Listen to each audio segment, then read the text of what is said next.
Hello out there. This is Ed Doherty, the CNC dude, and hopefully you all using the Autodesk Haas on Autodesk 2.5 axis milling course to make these. It's a motorcycle caliper with two halves and two pistons, and there's some other add-ons for doing the bracket and stuff like that. So this is an assembly. That's the cool thing about this, and they're going to walk you through everything in order to make these. And we got Mark talking about it. We have all, and also how to set it up on the house. So it's like both, and I like the assembly concept because you can make individual parts, but do they fit? It tells you right away kind of about the tolerances. I've seen a lot of discussion on feeds and speeds, so I decided to go through that, and this is our H Tech group. Oops, did I miss a page there? Groups, there we go. And what's H Tech? H Tech Educators. Here we are. And this is our last national. We always take a group photo and get everybody in there. And there was some talks, I think Scott Bradley talking about machining. I still see schools still machining at old manual speeds and feeds. I think they meant manual, like manual machining. And when I was in my school, we only had manual machining, and pretty much RPM was sort of like, does it sound good or not? And feed was, you're cranking the handle. So there was no concept of feeds and speeds. And a CNC machine is computer driven. You got to give it data. All right, so I was in the Haas tooling, and let me go to Haas tooling here. Type it in.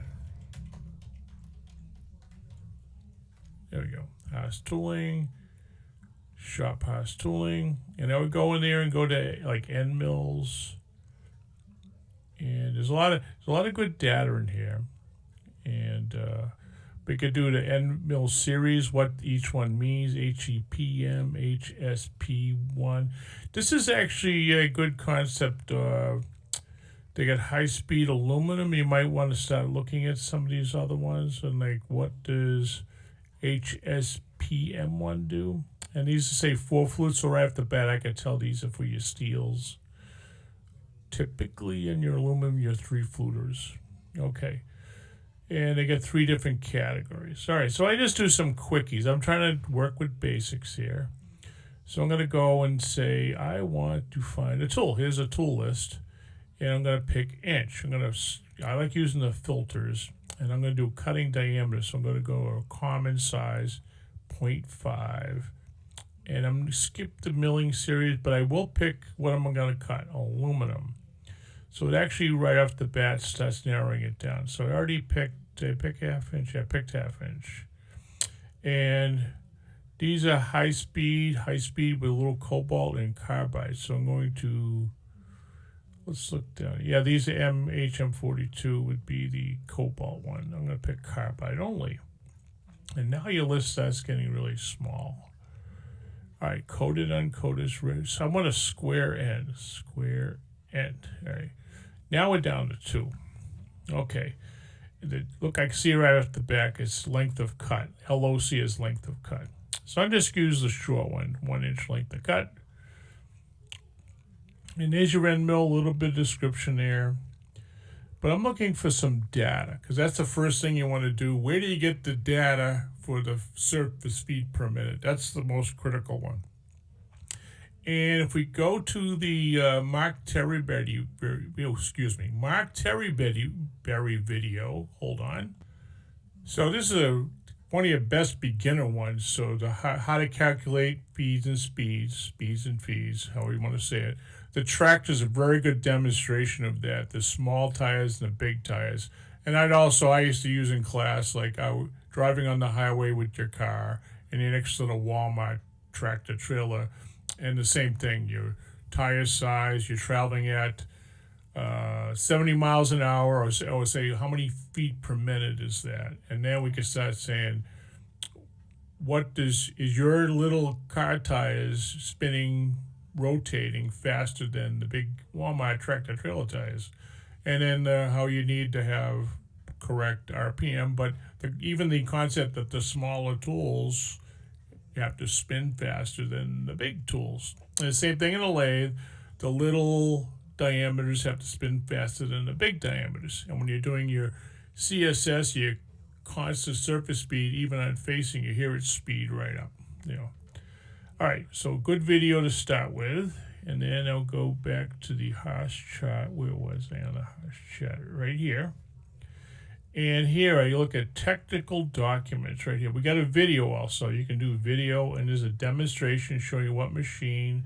You've seen other online teachers was demonstrating, always talking about the feed right there, feed per tooth, depth of cut, width of cut, half-inch tool, 3 flutes, 15K RPM, surface speed, feet, and then a little demo, and then come by some. You go back to overview, and right here, speeds and feeds. Click that.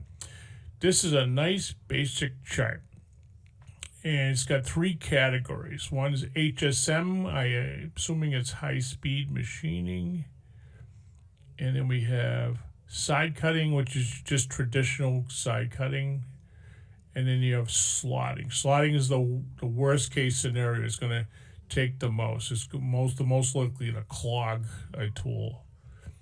So if you're in this, let's just go to the side cutting data, and you can kind of look through it. Is this side? No, let's go to this one here. And we'll say aluminum wrought alloy. Go across. It's in the N or the cream category. And right up here, you get surface feet per minute, and go over the half-inch, 3,000. Inches per tooth, go over 6,000 per tooth. Or they have the RPM calculated, 23,000 RPM at 414 inches per minute. Of course, your Haas VF2 may only go 8,100, or you might have 10,000. Or if you have a mini mill or a TM, they might only be 6,000. So you got to recalculate this stuff, because it'll read the RPM, but it will not do the RPM. But it'll still try to do 414 inches a minute. So you got to be careful about that. But this is like a basic chart. I think everybody should have some. Where do we get the data, the cutting tool data? That's kind of the critical. In order to get RPM, you got to get the surface feet per minute for whatever tool company is. I do find they are kind of similar. All right, so before we were using the Haas tools, my cutting tool of choice was from MSC, and AccuPro is their house brand. So the same thing, I was looking through and I found some charts in there. So I said product details right here, and they have a video also. Right down there's a little thing right down here. It says speeds and feeds. You can download. It's a PDF file. Good. And I can even include this on my online class, or I would have this like on the machine, or every student would get one for their notebook. And this says what end mill it is. Obviously it says aluminum end mills. Right even down here you got how to calculate RPM. And you got slotting, deep slotting, medium radial, heavy radial. Heavy radial be how much side cutting are you doing? 30 to 50, 30 to 50. Finishing, medium radial, less than 25% of diameter, light radial. So you could, this almost has too many selections, I think. But notice that the surface feet per minute are all the same, 600 to 1,200. So if I was on the job, I would pick the middle, and then I got some room to go faster or slower. If I realized that the machine, it didn't sound so hot, I could override down. Or if I go the other way, I'm like, oh, it sounds like it's cutting like butter, I can override up. And then later on, I would reprogram it. I don't want to run it on overrides. But if I picked, let's pick the medium radial, so 30% of your tool sideways. And I went down to half-inch. Does this say half-inch? I can barely read that. Let me zoom up a little bit. Yeah, that's half-inch right there. So they're saying from 8,000 to 10,000 per tooth. Sometimes I say per rev because I'm thinking lathe. I just got done teaching lathe. So per tooth. So you got three teeth. So they should calculate the number of flutes, 3, times RPM, which you got. Let's say, I don't know. So we'll say in the end we will be at like 6,000 RPM. And then chip load per tooth. Chip load is these little numbers, right? So kind of just keep on doing it. And we used to do like once a week. We'd have a beginning of the class, a bunch of 5 questions, and one would be a feed or speed calculation, or how to get that. Where, if you use this chart, what would you use? So we just kind of throw them different angles, but always thinking that feed and speed concept. Another one I found was, looks like a copy. This one was from Harvey Tools, Machining Advisor Pro. Now, I did find that the difficulty was you had to put in a Harvey part number. You had to get a Harvey tool in order to start turning on all these selectors here. But this is pretty cool, this setup here. I also kept some charts in my cloud. I had the Autodesk HSM. This was a nice PowerPoint thing. You could go through like, let's see, basics, and there were, but these are all linked to, I think it was originally the inventor files. So tool libraries, pull path, machines. I kept that. Dynamic milling. Also, this is for the tricordial milling videos, what all the concepts were. Haas tooling. I had thread mill. Oh, I had thread mill feeds. So I just kind of collecting this data. Speeds and feeds right here. This is another one. Hertel. That's another basic. This is another basic feed. This is probably the one we have out in the shop all the time to talk about the basics because it had different materials here. This is like the one I use. This is my go-to. Like aluminum, brass, iron, plastics, high nickel steel, low carbon steel. So you kind of go through the basics, right? This is probably the best one I could find. So your aluminum 600 to 1200, low carbon steel 200 to 500. And I kind of like these feed rates. So I think as far as safe, these are very safe. So you're in the 1/2 inch category, 2 to 4 thou per tooth. You're in low carbon steel, 1 to 3. So notice there's a similarity here that they're all kind of in the same category, rather than tiny tools, medium, and up to bigums, right? So you got to just kind of get these concepts down. Get your SFM, calculate your RPM, and then now get your feed rate. Now in your CAM, I would do it like have them do it on a calculator, and then you can even use a built-in calculator. Even at the we had the digital readout had a calculator built into it on the manual machines and the Haas machines, and also the simulators right behind me have calculators built into them, so you can pull up the calculator and use that. And you can show them where that is. Sometimes I'm out at the machine and I'll say, oh, where can we go with this? You program this to 4,000 RPM. This machine goes to 10,000. Can we go faster? Everybody wants to go faster. And I go right to the machine and pull up the calculator page, and because it gives you suggestions for material, and it'll start popping up surface feet range and also inches per tooth range. Those are real basics. If you just get this whole concept of like all the data is out there, but you still have to calculate. Okay, I pull up my Fusion. Here's my Haas Autodesk course, and here's all my course 1, 2, 3, 4 files, tooling list, instructor files. Everything's right here. Let's go to just pick one. CNC caliper back, right? And I actually did save some files in here. I don't normally do that, but you can save a lot of stuff in here. I'll pick caliper back. I see it's got 24 versions. Let this come up. And we'll do a quickie feed and speed lesson here. All right, so everything's not showing right now. Hold on a second. Okay, I'll just pick up one. Flips around for me. There's my material in my jaws. And I could get in discussions of parallels or cut draws for your step. Right here, I got my thing set up. Go to my first tools, and I got roughing right here. I'm going to edit here on the first tab right here. I even have a tool chart. I updated my feeds and speeds. And if I had a TM machine, and if I had a normal VF machine, or if I had a 10,000 RPM machine. It also says adaptive. So it's actually automatically plugging these in here. So I'm trying to take advantage of building a tool library. So, but you got to have data to do that. So right here, surface speed, feet per minute. So I was like, oh, I'm going into a machine that only goes to 6,000, because when I calculate, let me put just 1,200 according to that chart, 9,167. I'm like, oh, the VF2 can do it because it goes to 12,000, so that would be good on the RPM. Or if I had a TM or a mini mill, let me go 900 feet per minute.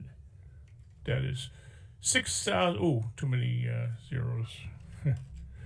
6,875. A little bit too fast for that mini mill. Let's go 800 feet per minute. A little bit slower. Let's go 775. There we go. 5,920. So spindle speed, ramp speed, cutting feed rate. Now you got to get feed per tooth. Going back to the chart. Let's go back to one of these charts here. Let's use the hurdle chart. Aluminum. I'll go with 2,000 per rev. Back to Fusion. I'm going to change this to 0.002. All right, so that's 35 inches a minute. And notice it says lead in, lead out, transition, all these, and ramping. Ramping feed rate is based on kind of a drill calculation, which is the feed per revolution. I'm going to change that one to 0.003. Now its plunging feed rate is 17. So it'll self-calculate for you, when you have good data, which is back to the charts, right? So I think, and as you get, like I have another one in here. Let me get to the super duper one. Helical. Here's a sample of a Harvey one. Another one called Proof Cut. So, and I found some other AccuPro for high-speed machining, and we were getting into steels and stainless steels, and those are very, very, very good on the details when you want to like ramp it up a little bit.